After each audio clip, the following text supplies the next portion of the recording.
Hi,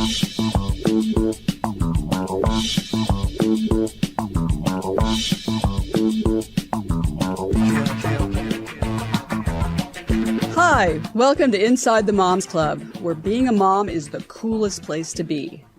Here in the Moms Club, we believe that what embarrasses you now will make a great story later. And let's face it, you don't laugh sometimes, you're gonna cry. Join us in having a good laugh together. I'm Monica Samuels. You are now inside the Moms Club, your private destination for all things mom. Welcome, amazing moms out there. Welcome to Inside the Moms Club. I'm your host, Monica Samuels, and I'm very excited about today's show because it's the holiday season. We're getting right into the holidays. And with the holidays, well, let me back up just a little bit. I was recently told that I needed to, well, not that I didn't know this already, lose a little weight, but particularly stop eating sugar, which is really tough for me. So I made a very diligent commitment to not eat sugar, and it lasted for 3 weeks, but I was very diligent about it. So that's kind of been my experience with food, and it's well, I'll give you an example. Tony, can you roll that video here? Here's kind of what I'm dealing with. Hey, I think someone's trying to kill me. Well, look at all the cake they brought into the house. I mean, there's this. Well, that's not even it. That's not all of it. There's even this. Yeah. You do? You agree? You think someone is trying to kill me? Oh, you think it's me? Well, maybe you're right. Yes, sad to say, but I have a sugar addiction, and I admit it. And it's all you have to do is bring buttercream frosting into my house, and I will eat it with reckless abandon. And what you didn't see on that video, the cakes, I was showing you the other side of the cake. Half of it, each cake was gone, and I think I might have been responsible for each half being gone. So. It's just not good. So I need to get back in the mindset that I had for those 3 weeks where I wasn't eating all the sugar in sight. And it's important now, particularly because, as I mentioned, we're getting to the holidays. So we have Halloween. So Halloween, of course, is the time when you buy all the candy that you secretly wish you could eat, and you hand off the pieces the stuff that you generally don't want. And you later eat, like, for example, for me, Butterfingers, the kids never see the Butterfingers. Those get kind of moved to the side and I eat all of those. And then you've got Thanksgiving, and Thanksgiving is it's a feast. Like at our house, the goal is to eat until you feel kind of almost sick. It's ridiculous. But you tell yourself, this is my cheat day. This is a holiday, so I get to cheat today. The problem is, you keep right on eating because no one can even eat all the food that you bring in your house for Thanksgiving. So you've got these leftovers that go on for a while. And then just as soon as the leftovers are finished, well, then it's Christmas and New Year's. And with that comes, more eating and then a lot of drinking along with that. So, and then you jump right into January. And then, of course, in January, we have Dry January. And we go join the fitness club. And I have well, just to give you an example of what I'm struggling with myself, years ago, I went through that whole holiday situation, and in January, I was practicing law in Dallas. I joined the local YMCA membership because I was going to get fit. I was committed to exercise. Well, I was very busy, so I never got over to the Y at all throughout the course of the year. And then one day in my mailbox, I got an invitation to their annual Christmas brunch at the YMCA. And I thought, I've paid a lot of money for this and I haven't even gone once, so I should at least go. So for the whole year, I went to their Christmas brunch. That was my effort to exercise and get fit. So I'm confessing here myself that I need help, which is why I'm thrilled, beyond thrilled, that today we have a guest who I know can help me with this problem and help you out there if you're similarly struggling with sugar addictions and difficulty, getting on track and putting it all together. She is the Fit Foodie, a TV chef, nutrition coach, author, a patented inventor of Eat Cleaner and the Grow Green line of products. She's got a great new book, Eat Like You Give a Fork. And she's the host of the Recipes for Your Best Life podcast. She's appeared on the Food Network. She's responsible for over 400 great recipes. We are so thrilled to welcome Maryam Ibrahim. Welcome to the Moms Club.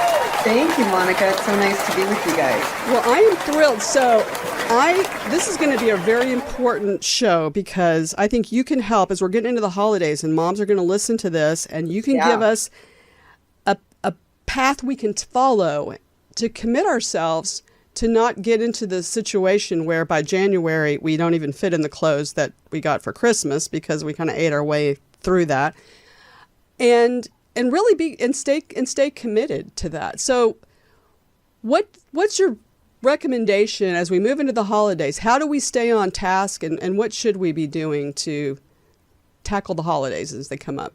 Well, there's so many strategies, but first of all, I want to just commend you for kind of your confession because I think a lot of people suffer from the same thing, sugar addiction. Sugar is more addictive than crack cocaine. I mean, it absolutely is a drug.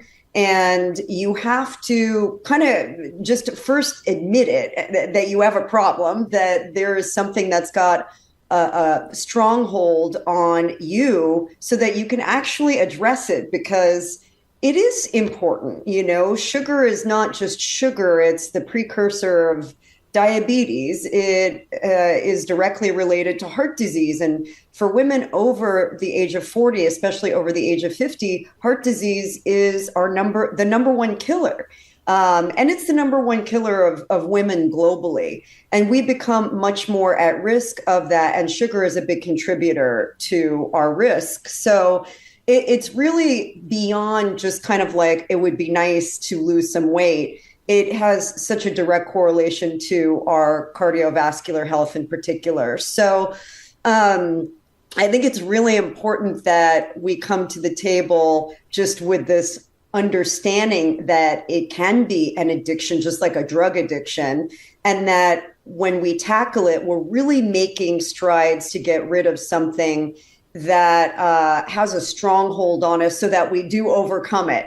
It's not just kind of like a nice to have. It's like, okay, I do need to get over this because I want to live a long, vibrant, and thriving lifestyle and not just fit into my clothes. So do you start to break it by recognizing that is a bad drug? That's a drug to me. It's unhealthy for me. It's going to have a bad effect. I can't have that any more than I can shoot up heroin or whatever. It's going to kill me.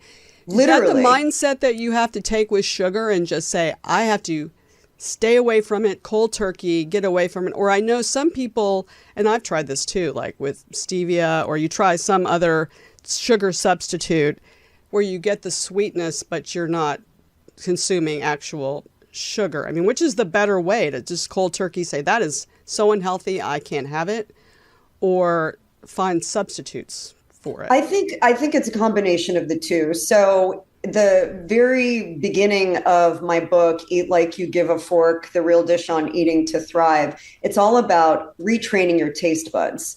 And I've never seen anybody really talk about this. So I thought it was important that I begin my book this way, because we all know what you're supposed to do to eat healthy. We all know you're supposed to eat a lot of greens, and you're supposed to eat good protein and quality fats, and fill up on vegetables. But a lot of people just don't have a taste for it. Their taste buds have become so dull that all they really desire is sugar and highly processed foods that are really salty. And physiologically, if you stick out your tongue, on the tip of your tongue are your sugar and salt receptors. So it's literally there. The first thing that's getting fed on the tip of your tongue are sugar and salt. So I believe that one of the most important things that we have to do is retrain them. Just like you would go to the gym and start lifting and start to build your muscles, you've got to retrain this very important muscle that's in your mouth. And you do that by, at least in the beginning, and I walk people through an 8-day taste bud reset. In 8 days, you can reprogram your brain and your tongue. But you do that by eliminating a lot of things. And one of those things that you are eliminating is sugar in all of its forms, even honey and agave and maple syrup and all of these things that I think have been billed as healthy, but that are your body still processes as simple sugar. We push those aside, but then we focus on whole foods that help to actually build muscle, boost your metabolism, and burn fat, because the majority of your success is really what's on the end of your fork. Exercise is just to help boost that, but 90%, and any trainer will tell you this that's worth their salt, that your ticket to fitness and to getting fit is on the end of your fork. It's not in the gym. So yeah, you're not going to exercise your way out of bad food decisions. Never. Yes. Never, because food's information. It's not just a calorie. Food is information. So when you eat it, your body is then taking that and processing it, and it's either building your house or breaking it down. So sugar is not just a calorie that you then burn off. Sugar has already become part of your DNA and your genetic blueprint. So if you think about it that way, then my motto is think before you bite. And by all means, I want the moms out there to understand me that I'm not saying you can never eat something with sugar in it again. But if you have a sugar addiction and it's a problem, it's like telling somebody that is addicted to drugs, you can do it every once in a while and it's okay. Well, you can't, because you're addicted to it and it's a trigger. So you have to kind of get a hold of it so that you can maybe introduce a little bit at a time or sugar alternatives. But really the idea is focusing on other macronutrients like protein and fat and slow burning carbohydrates that your body will then use to build muscle and rewire what you crave. So in 8 days, by following your program, you can retrain your brain not to be so addicted to sugar, or to just retrain your taste buds to be able to do that. I mean, because I'll tell you, Monica, one of the biggest things that, especially for women, we tend to be carb junkies, right? We are always on the go. We're always doing stuff. Time is at such a deficit. So we're grabbing things to eat and we want to stay energized. And what's the simplest thing for your body to convert into energy? Sugar. So rather than reaching for the sugar every time, which just burns like tinder on a fire, if you eat more foods that help to satiate you and keep you fuller longer, your body just naturally starts to not need the sugar and the sugar fix. So part of this retraining is getting your body to rely on better sources of nutrients so that you stay satiated and full. And by doing that, you're going to actually build muscle. And it's like the most important hack that we could adopt as moms is building muscle will burn fat more efficiently, and it will keep your blood sugar stabilized much more effectively. It's kind of like, it's just such an important thing. I mean, protein is essential amino acids, and they call it essential for a reason. We need those as the building blocks of humanity, of our bodies, to stay healthy. And when you start to do that, you then tell your body it relies on that instead of the quick fix of sugar. So one of the things that's supposed to make you feel fuller is vegetables. Eat a lot of vegetables. But if you're like me, I mean, I like broccoli. I like asparagus. I'm not a huge veggie eater. I mean, I kind of feel like that's forced. And anything I do to make vegetables more enjoyable to me are probably not good. You know, throwing a little cheese on my broccoli is probably not what I'm supposed to be doing. So how do you achieve that? I mean, if people who literally, they're just not in love with vegetables, but that's really important. Every diet I see is like, eat a lot of vegetables is going to make a huge difference in making you feel fuller and it's healthier. Yeah. Do you have any little tricks of the trade for dealing with that?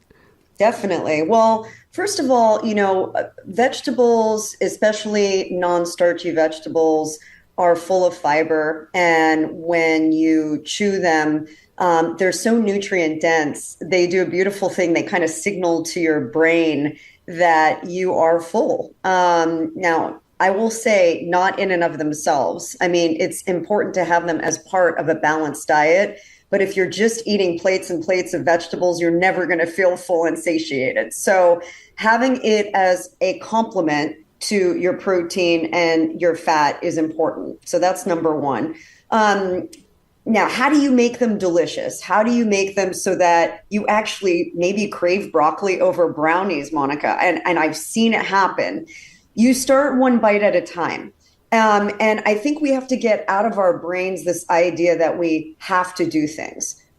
We get to do them. We get to enjoy this beautiful abundance of color and texture and flavor that's available to us. And we're really fortunate for that, So I think if you kind of change your mindset about it and recognize that it's building your body up. So I'm going to learn to enjoy it, but find the things that you really love. Maybe you don't love broccoli, but maybe you love romaine lettuce, or maybe you love sweet potatoes, or maybe you love carrots, or maybe you love bell peppers. Find those things that you love and start eating them in different ways. I've seen, like my son's a really picky eater. He loves spinach, but he doesn't like it cooked. But he'll eat a spinach salad all day long. So you have to play with texture. You have to play with flavor. I have a whole chapter in my book that deals with how do you learn to love leafy greens? Leafy greens are the number one most nutrient dense food that you can eat, and calorie for calorie, you get the best bang for your bite. So if you can love to learn leafy greens and add them to basically your everyday, it's one of the best things that you can do for your health. So learning how to, modulate fat and salt and acid with your leafy greens is important. Learning how to introduce fun spices and cooking techniques, and in some cases not cooking, eating them raw so you get all of the enzymes. I think you need to just give yourself that freedom to try different things. And I would suggest one of the most fun things that you can do is go to the farmer's market. I think there's so much inspiration from seeing color, and you eat with your eyes first, and trying new things and make it a game. Every week you go to the grocery store, you go to the farmer's market, and you try something new, and give yourself that chance to explore something and make that, part of the fun of cooking, but then stick to your tried and trues that you love. So for me, it's a little challenging because I'm a notoriously bad cook. And it's not that I haven't tried, but I just am a bad cook. I'm going to make another confession. In fact, my logo back here, I don't know if you can see, but the pan is on fire, and that's not uncommon if I actually cook. And actually, part of the reason I'm a little challenged as a cook is that my oldest son has celiac disease, and we discovered that he was also allergic to all cooking oils except for olive oil and butter. And so he had a very limited diet. So it was really difficult to cook for the family and to make sure that he didn't eat something he wasn't supposed to eat. So pretty soon I just narrowed it down to, we're only going to eat what Jared can eat. So one time, it's a very famous story in my family where I baked some chicken and all I put on it was salt. That was the worst chicken anyone has ever had. Trust me, it was terrible. And so if you're not a cook, your bigger challenge. Now, I would encourage everybody to, I'm assuming that you've come up with some simple recipes that even a horrendous cook like me could probably create and serve and to be very healthy. But if generally you're not a cook, what do you recommend then? Because, you go to a restaurant and they've loaded the food with, the reason it tastes so good is it has sugar, it has salt, it has whatever. Or you go to the supermarket and they always say stay on the outer ends of the store, because if I pick up any box in the supermarket and I read, half the ingredients are preservatives that I can't even pronounce their chemical names. So what about the non-cooks out there? I mean, what do you recommend for them?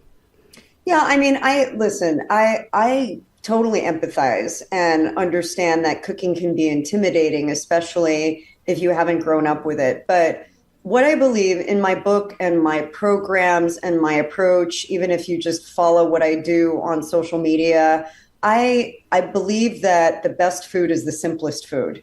You don't need to cover up a beautiful, piece of chicken with a ton of heavy sauce and cream, but you just need to understand temperature and time and how certain things that are lean require moisture. So a chicken breast that gets cooked until it's just like a piece of leather is not going to be appetizing at all. But if it's poached in a cooking broth, like a chicken broth, a vegetable stock, and then it's seared at the end with lots of lemon juice, a little bit of kosher salt, pepper, maybe some fresh herbs, some rosemary or thyme, and just a simple technique like that, you can transform something and make it really delicious. And I'll tell you, the beautiful thing about the time that we live in is that there are so many foods that are now really diet friendly and allergen friendly. If your son has celiac and has to avoid all gluten, there's so many products out there that are gluten free, and there's so many better for you oils, even just cooking with olive oil and butter give you a lot of freedom, ghee too. So I think, allow yourself. And again, I think you have to kind of like reset your mindset and say, I'm not a terrible cook. I just haven't learned how to do it in a way that I love yet. And kind of open yourself up. And I want to teach you how to cook. I want to show you what I've learned over the last 28 years. And I bet you if you follow some of the recipes in the book and follow what I do on social, you'll get that inspiration back, because I really try and make it simple.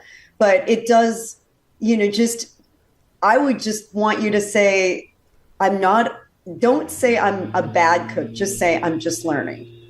Okay. Well, I will try that. And I will tell all my Is family that to fair? quit calling me a bad cook, because that's not helping, because they're always telling me, but part of the other just me personally, I'm an attorney, so by profession. And so I never want anyone to get food poisoning on my watch. So I always overcook everything just to make sure that, so that's part of it. So I will I will Meat learn thermometer. to cook. Well, we just need a meat thermometer. Well, I have that too. I've got several, actually. I mean, I'm a good shopper. So my family laughs at me, because if you go to my house, I have everything to cook you can possibly imagine. I have bought everything. I mean, you would come into my kitchen and you would be totally at home. You could produce a whole show right there in Monica's kitchen. We might need to do that, Monica. I'm just saying. Yeah, let's do that. You come to my house and let's see if you can teach me. Then I'll be a real challenge for you. Listen, I've taught 4-year-olds to cook. I know that I can teach. Well, now I'm challenged. Yes, I know that I can teach moms. I know this because, part of it is just our preconceived notions, right? We've had something and we had a bad experience and it sits with us. And it's like, oh God, I'm never going to be able to have spinach again because I had it that one time and it was awful. Mm-hmm. But we have the intellect and the rationale to be able to say, you know what, that one time was a fluke. I'm going to move on and I'm going to try it again, get back on the horse, or I had that asparagus that one time and I didn't really love it, but maybe if I try it grilled, I might like it better, and really I have to believe that food is one of the only things that we need to survive. We don't need our cell phones to survive. We don't need our designer purses to survive. They're nice to have. But if these things that we need to survive are not skills that we have, then I believe that we need to try and acquire them just for our own survival, but then food is a pleasure. I love eating. I mean, I freaking love eating. Like, ask my husband, ask my family. I spend so much time in the kitchen because I believe it's the most pure form of creativity and expression, and it's delicious and you can share it with others. So when you have that toolkit and you feel confident, even in just simple skills, man, it's just like you feel like you just have the world at your fingertips. Well, I do. I would love to achieve that, because I did take one cooking class where I learned to flip eggs, so I do that great. And nobody, Awesome. even my family is good. like, they first were afraid to eat it, but then they ate it and they said that was actually good. So that was a step there. Well, what about now for those of us who do eat out, and when we do eat out, I've found, because of my son, Yeah. so many restaurants, it's not even just the salt and the sugar, but they use a lot of canola oil. Oh, yeah. In everything, which is Cheap. it's cheap and it's not really good for us, right? I mean, it's canola oil. Cheap inflammatory oil. Yeah. And, I coming from a chef background, I've worked in many restaurants, and I can't even begin to tell you guys, I don't want to scare you from ever going out to eat, because I'm not saying don't go out. I go out and I just have my tried and true restaurants that I like to go to. But the quality of the ingredients and the amount that's used would probably astound you, because the easiest way to add flavor to anything is with fat, salt, and sugar. And you can do it very cheaply. So it's just hard to control what's going into it when you don't have control of the kitchen. So when you go out, it's just really important to find the places that have honest practices, that use quality ingredients. And by all means, don't be scared to ask. I mean, I always ask, what kind of oil are you using? Is it wild caught or farm raised seafood? Are you using organic vegetables? It's okay to ask those questions. And some restaurants are very forthcoming and proactive in promoting that they do use clean ingredients. Yeah, we do ask because of my son, but that's been a huge eye opener. Well, for those people who are in a hurry, and they don't want to go to a fast food, that's obviously the worst thing they could do. What about microwave cooking? Is there a way to make your microwave dishes healthy at all, or is that just another way of? Yeah, I mean, I think the microwave has a place. I think, for example, if you're just doing a simple steamed vegetable dish, sometimes I'll do like a wilted spinach salad, where I'll just put the spinach in the microwave for about 10, 15 seconds just to get it a little bit warm. And I'll toss that with a dressing. And because it's a little warm, it takes to the dressing and absorbs it a little bit nicer. And then I'll assemble my salad from there. But I wouldn't necessarily rely on it cooking things like proteins, because you just don't get a nice texture to protein when you microwave foods. But microwaves have their place. It's great for things like sweet potatoes or beets or any kind of root vegetable that takes a little bit longer if you're in a hurry. And certainly, some things you can reheat, but never cook your eggs in there. Oh, okay. Well, I haven't, so that's good. They'll explode. They'll explode everywhere. Oh, you okay. can make a good mug cake in a microwave. I have a couple of recipes for mug cakes made with protein that are actually legit. And you could have like a flourless chocolate cake in your microwave in about 90 seconds. And I would say that's Wow. pretty good hack. Yeah, no, that's amazing. That's great. Well, I'm the one who doesn't cook, but we have some great cooks here who are our Zoomer moms who have a lot of great questions for you as well. So let's bring in our Zoomer moms. Awesome.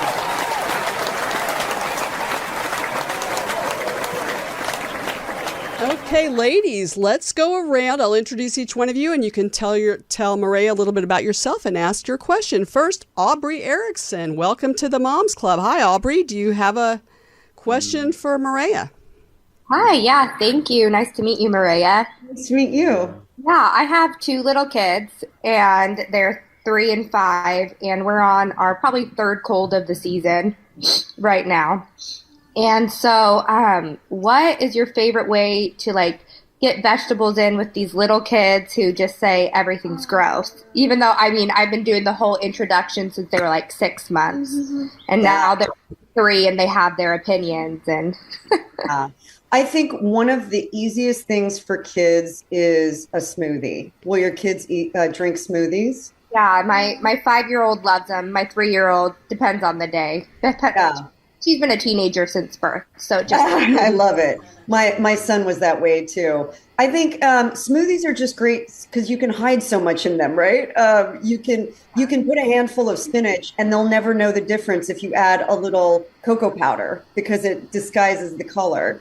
So, antioxidant rich smoothies that are high in vitamin C, especially as we move into the cold and flu months, can be really helpful.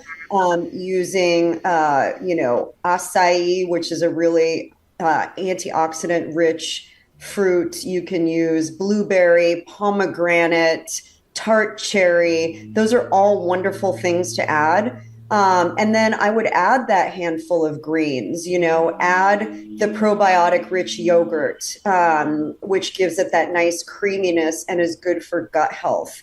And I've got quite a few recipes both on our website and in my book that will help you along. But I think smoothies are easy. Soups are great. And by the way, you can turn that smoothie into a popsicle. So take your smoothie, pour it into a popsicle mold, and they're going to eat a popsicle, right? Oh, yeah, that's genius. Yeah. Thank you. Yeah, good luck. That's great. So, Jennifer Marsh, do you have a question for Maria? Hi, Maria. So, there's so much of what you're saying that just rings bells. I'm back here anxious in my seat because I have had all of these challenges. I married someone whose mother doesn't eat vegetables, and he didn't grow up eating vegetables, and my son just had his body composition done and he's 4% body fat. They come from those people who have those amazing metabolisms where they can eat whatever and it doesn't matter. Yeah. That's not my family. And I grew up eating, my mom had her own garden and so we always ate salad with dinner every night, a lot of vegetables. And so what do you do when you're embedded in a family that really resists and, you're cooking, I've been trying, and my daughter slowly, now that she's off at college, she understands that roasting vegetables is a great hack. Soups are a great hack, as you mentioned. But now that she's back and she's living with us this fall, it's been crazy to see how she's sort of suffering the way I am, trying to get my husband and my son on board. Yeah. Vegetables oftentimes are a texture thing for people. So if texture is a concern, I always say blending them is the best way to go. And you can blend them in, beyond a smoothie or a soup, you can blend them into a sauce, for example. So say, for example, you're making pasta, you're making a beautiful pasta dish. There's so much that you can put into a marinara. You can puree zucchini and greens and add your fresh herbs and your fresh tomatoes, eggplant even. I made an eggplant-based sauce. I'm Middle Eastern, so eggplant is a big part of our culture, and tomatoes. And I blended that in because my son has a texture aversion. Blended it into the pasta sauce. I made him gnocchi. He had no idea. So I think, we sometimes just need to get creative because if they see it, it's just they will automatically reject it. But if they don't see it, it's blended into other things. It makes it's so much more palatable. Also, another thing, I really like a creamy sauce because everybody loves a good creamy sauce. You can blend in silky things like avocado. I made a pesto yesterday and I blended in avocado and arugula and basil and walnuts. And it was just this beautiful, luxurious, silky pesto. And again, my son, who's texture averse, ate like a massive bowl of it. So I think just try and blend, get things smooth. You can do that in a food processor or a blender, or if you're making a soup, you can use a stick blender to get it nice and creamy and smooth. But as long as they don't visually see it, that is a great way to start. And then all of a sudden, what ends up happening is they start to taste things and they don't even realize that they're liking those things. So then when you serve that eggplant next time and maybe they actually see it, they're like, oh, I like this. Because in the back of their mind, in the back of their memory, they've already had it. Very sneaky. I like that. That's Sometimes great. you got to be sneaky. That's great. I call it savvy instead of sneaky, call it savvy. Feels better. Yeah. Yeah. Helen Savage, do you have a question for Maria? Hi, Maria. Yes, I have a question. So I love to cook. My mom's a great cook. My dad always had a garden, so we ate everything homemade growing up, never anything, processed or anything. Unfortunately, my husband is not a very good influence on our 11-year-old daughter. And so, I die a little bit every day when I buy, what are those things? Cheez-Its or Goldfish or, gummies and all this, excuse the expression, what I call crap food. Yeah. And I want to make her homemade snacks. And, I found a recipe for homemade Cheez-Its. I found a recipe for homemade Goldfish. Have I gotten around to doing it? No, of course not, because I'm on a work trip, of course, for a week right now in San Diego. But how, and like my husband, I'll just go get her McDonald's. And it just kills me. And so how can I impress upon him that, and do you have any ideas for, smoothies are great. I buy the full fat and probiotic yogurt at Costco in the big containers, the big bags of fruit, and then I, shove all the spinach. So I do all that, and they love the smoothies. But I need something that like is a crunchy, salty, just great snack for her that she, and I've even made homemade gummies before. But she's just like, just get these. Or then she now has her own money and wants to walk to 7-Eleven and get, Gatorade and hot Takis and all this stuff. And I feel like I'm, just.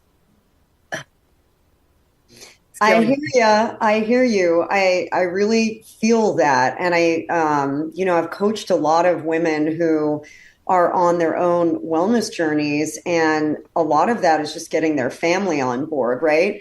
Number one, I think really having a sit down with your husband first and foremost, because he's the other real decision maker in your family, right? And helping him understand why you want to do it, what it means to you. I think, I got remarried a few years ago. My husband is 6'5", supernaturally thin. He can eat whatever he wants. Same with my husband. Yeah. And, but for me, it's a real personal thing because I lost my mom and both grandmothers to stroke. And so it's very personal, why I eat the way I do, and I work out the way I do, and I live my lifestyle the way I do. And so he understands that and appreciates it. Does he go out to In-N-Out every once in a while and bring home crap food like you just said? Yes.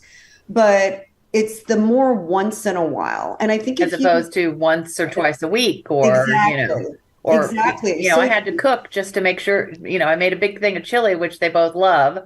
It's my homemade chili, ground turkey and super healthy.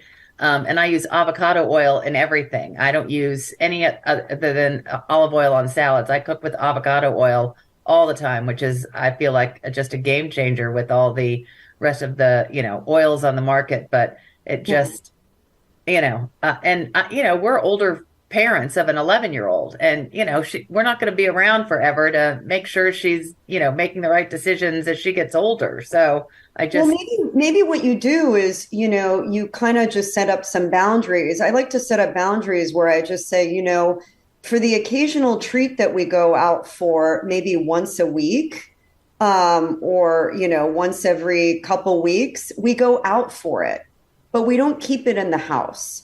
So it makes it feel like a treat versus it being just like something that's always there. There are good alternative options that are store bought out there. So, it's not as though there aren't better for you snacks. But, if you maybe bring those into the house and have those options, but then once every couple weeks, she gets her spending money and she can do whatever she wants with it. Yeah. I think you have to give them a little bit of freedom or else they do rebel. But focusing on how good you feel wasn't that good. It's so good for you when you eat this way and it does this, and this, helping to reinforce that. Maybe making some things with her when I know you're a busy mom, but when you are home, bringing her into the kitchen, have her make that chili with you. Have her make.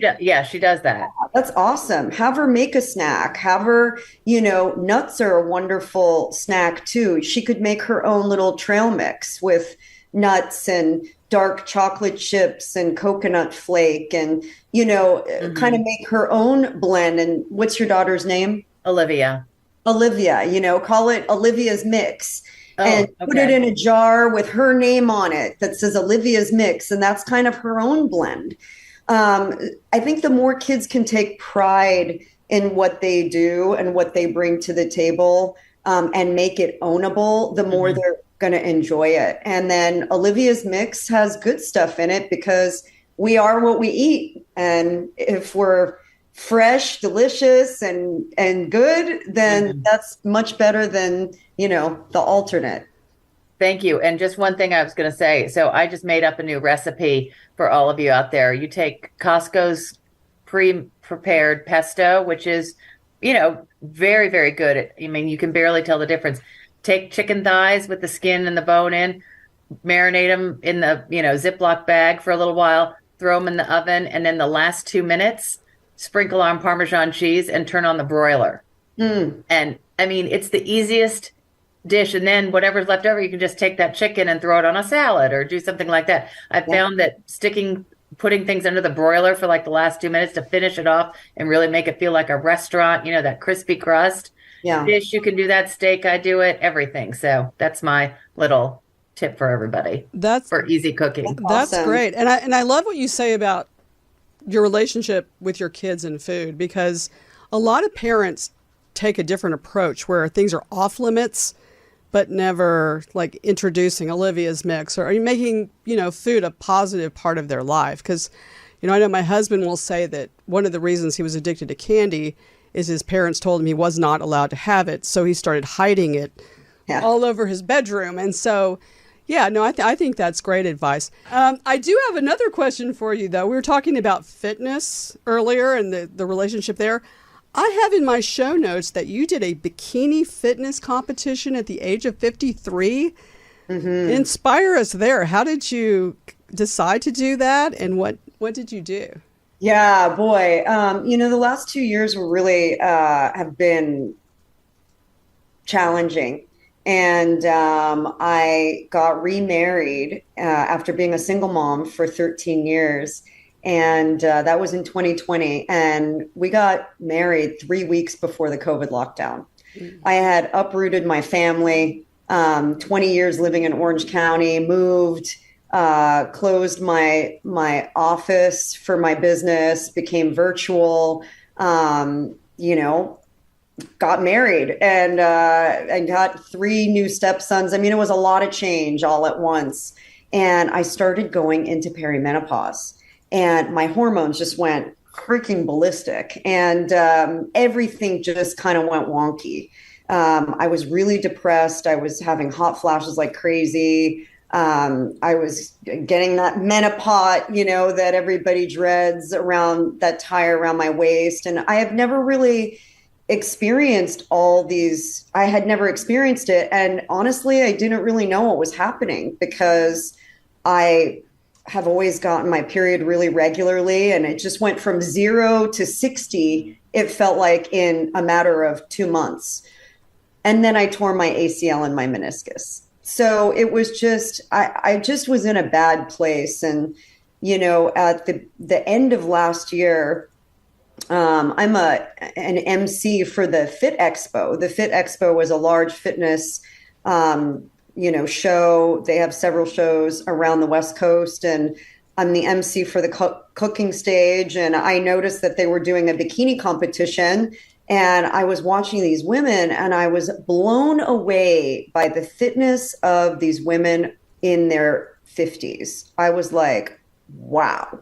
Amazing, like so lean, so, beautiful build, not like what you think, like overly muscular, just defined, cut, and in their 50s. And I was like, dang, that's inspiring. I wonder if I could get there.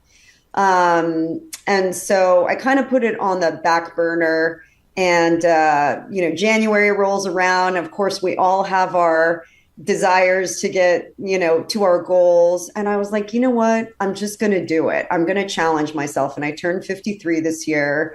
And I trained for about 4.5 months. But I really got serious the last 3 months. And a lot of it was just how I ate, definitely how I trained, building muscle, and a lot more strength training, muscle, building. But so much of it was just my diet. I ate 5 times a day, but it was, very protein rich foods, lots of veggies, and limited carbs. But I did have some carbs every day. And I got into the leanest I've ever been. I went from 22% body fat to 12. And I got on a stage in a little dental floss bikini, which, is not for everybody. But what it did for me is it really helped me also shatter a lot of the preconceived notions of what it means to be in your 50s. I think, we're often put on a shelf, and it's kind of like downhill from here, or so the media would like us to think, but it doesn't have to be. I look at, people like J-Lo, and, I just, her energy level, and I know she's a celebrity, but the point is, it just inspired me to think, what can I do? I'm just getting my new life started as a newlywed. I don't want to feel like I'm on the downhill. I want to feel better than ever.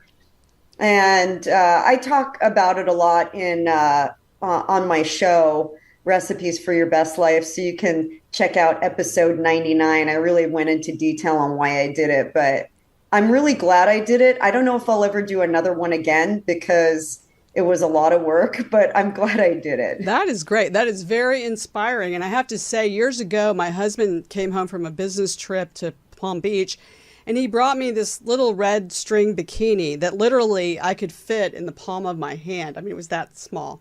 So I don't know what I've done with that because I didn't dare try to put it on then. But you've inspired me today. I'm going to learn to cook. And who knows, I might even enter a bikini competition if I really love it. I will so root you inspired. on so hard, Monica. Yeah, seriously. That would be quite an achievement. Well, thank you so much. Where can we find you? Everybody's going to want a copy of your book, Eat Like You Give a Fork. And where else can we find you on social media? Yeah, so I'm at Chef Maria pretty much everywhere. Instagram, Facebook. I mostly hang out on Instagram. TikTok, I have not conquered yet. I'm getting there, but Instagram is the biggest place. And you can also just, send me a message, Maria@eatcleaner.com, and I'm happy to answer anything else you might need to know about. You can also find out, I'm building a new website at chefmaria.com. So stay tuned for that. That's launching at the end of the week. Well, great. Well, thank you so much. This has been so informative, and we've learned so much. I know I have. Well, we have some exciting news for Inside the Moms Club. We are partnering with some brands to have giveaways on our Instagram page at Inside the Moms Club. So If you follow us on Inside the Moms Club and you follow a few little rules that we're going to have, you have the opportunity to win some great items from some great brands and possibly even a copy of Eat Like You Give a Fork. I think that would be very, very great thing to share with moms out there. Well, our time, unfortunately, has ended, but we'll be back next time with celebrities and extraordinary moms just like you. We know your me time is precious and valuable. Thank you so much for spending it with us. Remember our motto. If you don't laugh sometimes, ladies, you're going to cry. And nobody really likes to cry. Not very often, anyway. So keep laughing, ladies. We'll see you next time on Inside the Moms Club.